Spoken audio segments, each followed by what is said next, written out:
Welcome back to my YouTube channel starting from zero. ಇವತ್ತಿನ topic ಬಂದು ನಗುವ ಕಳೆ ಗಿಡಗಳು.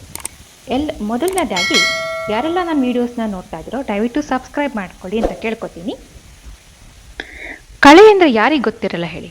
ಕಳೆ ಎಂಬುದು ಒಂದು ಬೇಡವಾದ ಉಪಯುಕ್ತವಿಲ್ಲದ ಸಸ್ಯವೆಂದು ಎಲ್ಲರೂ ಕನ್ಸಿಡರ್ ಮಾಡ್ತಾರೆ. ಯಾಕಂದರೆ ಅವು ಎಲ್ಲೆಂದರಲ್ಲಿ ಅಂದರೆ ಈ ಮನುಷ್ಯನಿಗೆ ಅಗತ್ಯವಿಲ್ಲದ ಜಾಗದಲ್ಲಿ, ಅಂದರೆ ಈ ಕೃಷಿ ಭೂಮಿಲಾಗಿರಲಿ, ತೋಟಗಳು, ಗಾರ್ಡನ್ಸ್, ಲಾನ್ಸ್, ರೆಸಿಡೆನ್ಷಿಯಲ್ ಏರಿಯಾಸ್ ಅಥವಾ ಇಂಡಸ್ಟ್ರಿಯಲ್ ಏರಿಯಾಸ್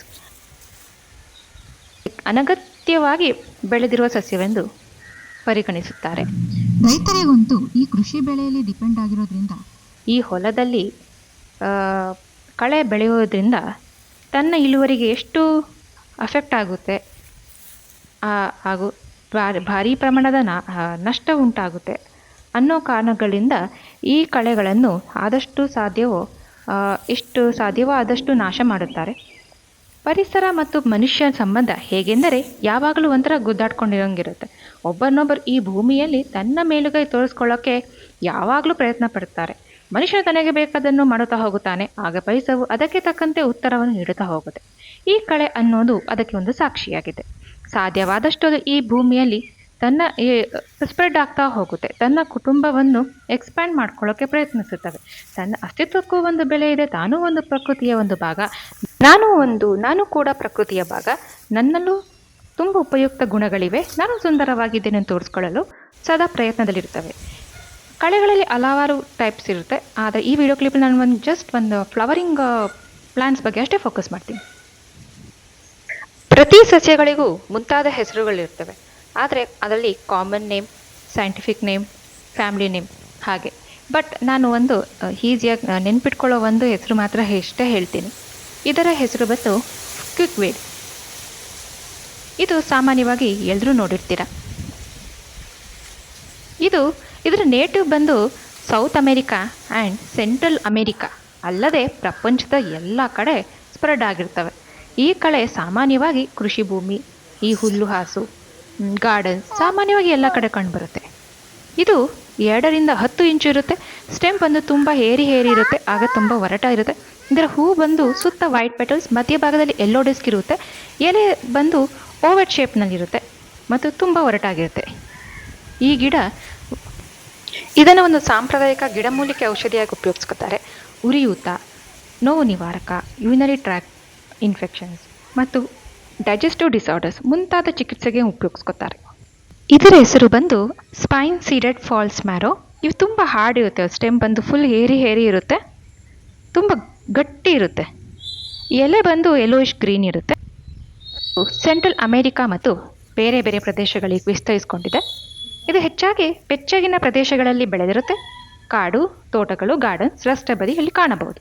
ಇದು ಸಾಮಾನ್ಯವಾಗಿ 30 to 100 ಸೆಂಟಿಮೀಟರ್ ಉದ್ದ ಅಥವಾ 1.5 ಮೀಟರ್ ಬೆಳೆಯುತ್ತೆ. ಸ್ಟೆಮ್ ಸ್ವಲ್ಪ ಹಾರ್ಡಾಗಿರುತ್ತೆ. ಇದರ ಎಲೆ ಬಂದು ಯೆಲ್ಲೋಯಿಶ್ ಗ್ರೀನ್ ಇರುತ್ತೆ. ಎಲೆಗಳು ಸಾಮಾನ್ಯವಾಗಿ ಇದು ಶೇಪ್ ಬಂದು ಲೈಕ್ ಬಾರ್ಡರಲ್ಲಿ ಹಲ್ಲಿನ ಹಂಚುಗಳು ಮತ್ತು ತುಂಬ ಶಾರ್ಪ್ ಇರುತ್ತೆ. ಇವುಗಳನ್ನ ಸಾಮಾನ್ಯವಾಗಿ ಎಲ್ಲರೂ ನೋಡಿರ್ತೀರ. ಇವುಗಳಿಗೆ ಇದರ ಹೂ ಬಂದು 5 ಯೆಲ್ಲೋ ಪೆಟಲ್ಸ್ ಇರುತ್ತೆ, ಮಧ್ಯೆ ಒಂದು ಯೆಲ್ಲೋ ಡಿಸ್ಕ್ ಇರುತ್ತೆ. ಇದು ಕೂಡ ಹಲವಾರು ಹುಳಗಳಿಗೆ, ಈ ಜೇನುನೊಣ, ಬಡ್ಸ್ಗಳಿಗೆ ಆಹಾರವಾಗಿದೆ.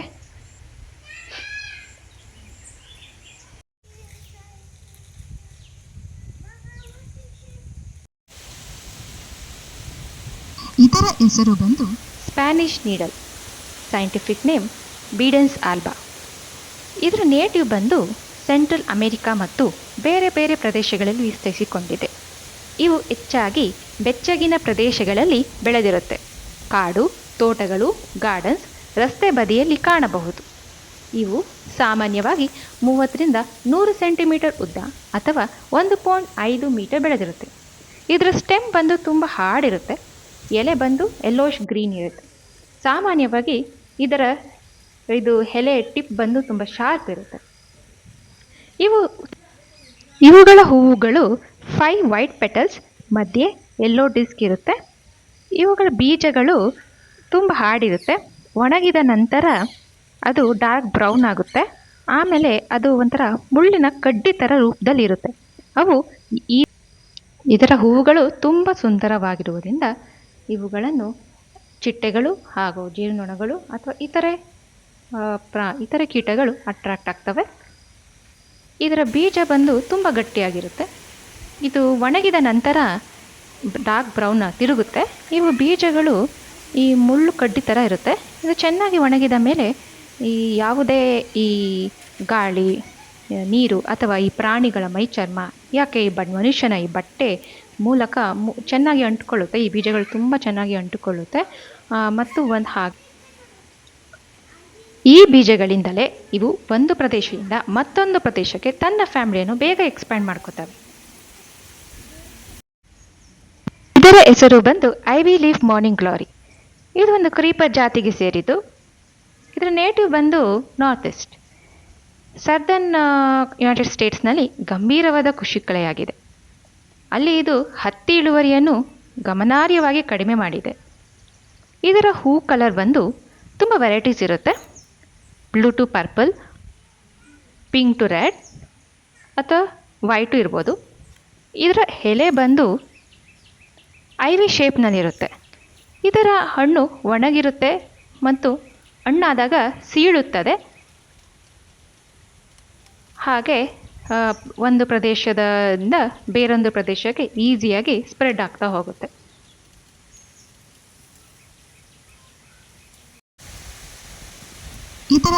ಇದು ಬಂದು ಸ್ವಲ್ಪ ಹೊತ್ತು ಕಡಿಮೆ ಬಿಸಿಲಿನಲ್ಲಿ ಅಥವಾ ಫಲವತ್ತಾದ ಭೂಮಿಯಲ್ಲಿ ಜಾಸ್ತಿ ಬೆಳೆಯುತ್ತದೆ.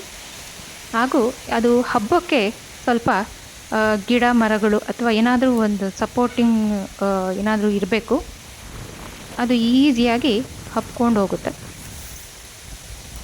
ಹೂವು ಬಂದು ತುಂಬ ಸುಂದರವಾಗಿದೆ, ತುಂಬ ಅಟ್ರಾಕ್ಟಿವ್ ಆಗಿದೆ. ಇದು ಬಂದು ಶಾರ್ಟ್ ಲಿವ್ಡ್ ಫ್ಲವರ್ಸ್. ಇದರ ಹೂವುಗಳು ತುಂಬ ಈ ನೆಕ್ಟರ್ ಬೇಸ್ಡ್ ಇನ್ಸೆಕ್ಟ್ಸ್ಗೆ ಅಥವಾ ಬರ್ಡ್ಸ್ಗೆ ಆಹಾರವಾಗಲಿದೆ. ಇವು ಬಣ್ಣ ತುಂಬ ಅಮೋಘವಾಗಿದೆ. ಇದನ್ನು ಸೇವಿಸಿದಾಗ ಬೇರೆ ರೀತಿಯಲ್ಲಾದರೂ ಉಪಯೋಗ ಪಡ್ಕೋಬೋದು. ಲೈಕ್ ಈ ಸೋಪ್ಸ್ ಕಲರ್, ಬಟ್ಟೆ ಫ್ಯಾಬ್ರಿಕ್ಸ್ ಕಲರ್ಗೆ ಆ ರೀತಿಯಲ್ಲಿ ಇದರ ಅಂಶಗಳನ್ನು ಎಕ್ಸ್ಟ್ರಾಕ್ಟ್ ಮಾಡ್ಕೋಬೋದು. ಇದರ ಹೆಸರು ಬಂದು ರೆಡ್ ಸ್ಪೈಡರ್ ಲಿಂಕ್. ಇದರ ಹೂಗಳು ಬಂದು ರೆಡ್ಡಿಶ್ ಆರ್ ಪಿಂಕಿಶ್ ಇರುತ್ತೆ. ತುಂಬ ಸಣ್ಣ ಗಾತ್ರದಲ್ಲಿರುತ್ತೆ. ಗೊಂಚಲು ಥರ ಬೆಳೆದಿರುತ್ತೆ. ಇವು ಬೇಗ ಸ್ಪ್ರೆಡ್ ಆಗ್ತವೆ. ಹಾಗಾಗಿ ಇದನ್ನು ತುಂಬ ಹಾನಿಕಾರಕ ಆಕ್ರಮಣಕಾರಿ ಕಳೆ ಎಂದೇ ಪಟ್ಟಿ ಮಾಡಲಾಗಿದೆ. ಆದರೂ ಇದು ತುಂಬ ಸುಂದರವಾದ ಸಸ್ಯಗಳಾಗಿವೆ. ಇದನ್ನು ಆರ್ನಮೆಂಟಲ್ ಪ್ಲಾಂಟ್ಸ್ ಆಗೂ ಯೂಸ್ ಮಾಡ್ಕೋಬೋದು. ಇದರ ಹೂಗಳು, ಅದರಿಂದ ಬರುವ ಮಕರಂದಗಳು ಹಲವಾರು ಪಕ್ಷಿಗಳಿಗೆ, ಜೇನುನೊಣಗಳಿಗೆ ಮುಂತಾದ ಪ್ರಾಣಿ ಪಕ್ಷಿಗಳಿಗೆ ತುಂಬ ಉಪಯೋಗವಾಗಿದೆ.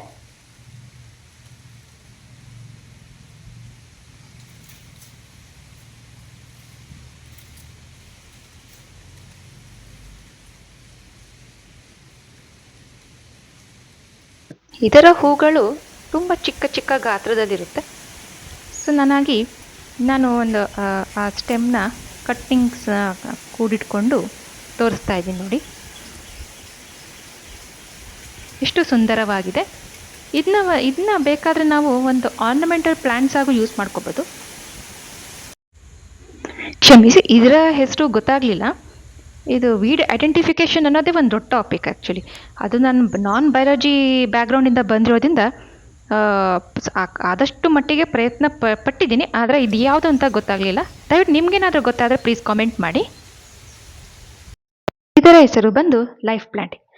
ಈ ಸಸ್ಯಗಳಿಗೆ ತುಂಬ ಹೆಸರಿರ್ತವೆ, ಆದರೆ ನಾನು ಕಾಮನ್ ಆಗಿ ನೆನ್ಪಿಟ್ಕೊಳ್ಳೋ ಅಷ್ಟೇ ಮೆನ್ಷನ್ ಮಾಡ್ತಾ ಇದ್ದೀನಿ. ಇದರ ನೇಟಿವ್ ಬಂದು Nepal, India and south East Asian countries. ಇದಕ್ಕೂ ಕೂಡ ಔಷಧೀಯ ಗುಣಗಳನ್ನು ಹೊಂದಿದೆ. ಇವನ್ನ ಡಯೇರಿಯಾ ಅಥವಾ ನೋವು ನಿವಾರಕ, ತುಂಬ ಗಾಯ ವಾಸಿ ಮಾಡ್ಕೊಳ್ಳೋಕ್ಕೆ ಉಪಯೋಗಿಸ್ಕೋತಾರೆ. ಹಾಗಂತ ಯಾವುದನ್ನು ಟ್ರೈ ಮಾಡೋಕ್ಕೆ ಹೋಗಿ ನೀವೇ ಸ್ವಂತ ಟ್ರೈ ಮಾಡೋಕ್ಕೆ ಹೋಗಬೇಡಿ. ಸ್ವಯಂ ಔಷಧಿ ಮಾಡ್ಕೊಳ್ಳೋದು ಒಳ್ಳೆಯದಲ್ಲ. ಈಗಿನ ಕಾಲದಲ್ಲಿ ಡಾಕ್ಟ್ರ್ ಹೇಳಿದಷ್ಟೇ ಅವ್ರ ಮಾತೇ ಕೇಳಬೇಕು, ಅವ್ರದ್ದು ಮಾತೇ ವೇದವಾಕ್ಯ, ಹಾಗಿದೆ ಪರಿಸ್ಥಿತಿ. ಬಟ್ ನಾನು ಯಾಕೆ ಇಷ್ಟೊಂದೆಲ್ಲ ಹೇಳ್ತಾ ಇದ್ದೀನಿ ಅಂದರೆ, ಈ ಅನಗತ್ಯ ಬೇಡವಾದ ಅನ್ವಾಂಟೆಡ್ ಅಂತ ಕರೆಸ್ಕೊಳ್ಳೋ ಸಸ್ಯಗಳು ಕೂಡ ಎಷ್ಟು ಉಪಯುಕ್ತ, ಎಷ್ಟು ಆಕರ್ಷಕ ಅನ್ನೋದನ್ನ ಒಂದು ಜನರಲ್ ಐಡಿಯಾ ಹಾಗೆ ಹೇಳ್ತಾ ಇದ್ದೀನಿ. ಈ ಒಂದು ಸಸ್ಯ ತುಂಬ ಆಕರ್ಷಕವಾಗಿತ್ತು, ಅದರ ಹೂ ತುಂಬ ಆಕರ್ಷಕವಾಗಿತ್ತು, ಅದರ ಶೇಪ್. ಆಮೇಲೆ ನಾನೆಲ್ಲೂ ಅಷ್ಟು ಸಾಮಾನ್ಯವಾಗಿ ನೋಡಿರಲಿಲ್ಲ, ಹಾಗಾಗಿ ಕ್ಯಾಪ್ಚರ್ ಮಾಡಿಕೊಂಡೆ. ಬಟ್ ಇದು ಹೆಸರು ಗೊತ್ತಾಗಲಿಲ್ಲ ಆ್ಯಕ್ಚುಲಿ. ನಿಮಗೇನಾದರೂ ಗೊತ್ತಿದ್ದರೆ ದಯವಿಟ್ಟು ತಿಳಿಸಿ. ಕಾಂಗ್ರೆಸ್ ಗಿಡ ಯಾರಿಗೆ ಗೊತ್ತಿರಲ್ಲ ಹೇಳಿ. ನಾವು ಚಿಕ್ಕ ವಯಸ್ಸಿಂದನೂ ನೋಡಿಕೊಂಡು ಬಂದಿರೋವಂಥದ್ದು. ಮೊದಲು ಅದೇ ಎಲ್ಲ ಕಡೆ ಕಾಂಗ್ರೆಸ್ಸೇ. ಈಗ ಬೇರೆ ಬೇರೆ ಗಿಡಗಳು ಬಂದಿವೆ ಅಷ್ಟೇ. ಅದ್ರ ಬಗ್ಗೆ ಎಷ್ಟು ಹೇಳೋ ಅವಶ್ಯಕತೆ ಇಲ್ಲ ಅಂದ್ಕೋತೀನಿ. ಇದೊಂದು ಗಿಡ ಆ್ಯಕ್ಚುಲಿ ತುಂಬ ಲೋ ಹೈಟ್ ಇರುತ್ತೆ. ಅದ್ರ ಹೂ ಬಂದು yellowish petals and yellow buds ಇರುತ್ತೆ. ಅದು ಹೆಸರು ಹುಡುಕ್ತೆ ಗೊತ್ತಾಗಲಿಲ್ಲ ಆ್ಯಕ್ಚುಲಿ. ಯಾಕಂದರೆ ನಮ್ಮ ಕಾಂಪೌಂಡ್ ಒಳಗೇ ಹೊರಗೂ ಕೂಡ ತುಂಬ ಸ್ಪ್ರೆಡ್, ಎಲ್ಲ ಕಡೆ ಸ್ಪ್ರೆಡ್. ಅದೇ ಹೈಟ್ ಅಷ್ಟು ಇರೋದಿಲ್ಲ. ಹಾಗಾಗಿ ಇದನ್ನು ಮಿಸ್ ಮಾಡಬಾರ್ದು ಅಂದ್ಕೊಂಡು ಕ್ಯಾಪ್ಚರ್ ಮಾಡಿಕೊಂಡೆ. ನಿಮಗೇನಾದರೂ ಗೊತ್ತಾದರೆ ದಯವಿಟ್ಟು ಕಾಮೆಂಟ್ ಮಾಡಿ.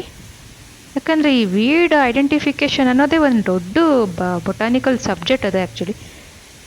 ನಾವು ಈ ಬಯಾಲಜಿ ಬ್ಯಾಕ್ಗ್ರೌಂಡಿಂದ ಬಂದಿರೋದ್ರಿಂದ ಸ್ವಲ್ಪ ನಮ್ಮ ತಕ್ಕಂತೆ ಅಲ್ಪ ಸ್ವಲ್ಪ ಆದರೂ ಈ ಪರಿಸರ, ಈ ಸಸ್ಯಗಳ ವಿಚಾರ ಇರಲಿ ಅಂತ ಈ ವಿಡಿಯೋ ಮಾಡಿದ್ದೇನೆ. ಕೊನೆಯದಾಗಿ ಥ್ಯಾಂಕ್ಸ್ ಫಾರ್ ವಾಚಿಂಗ್.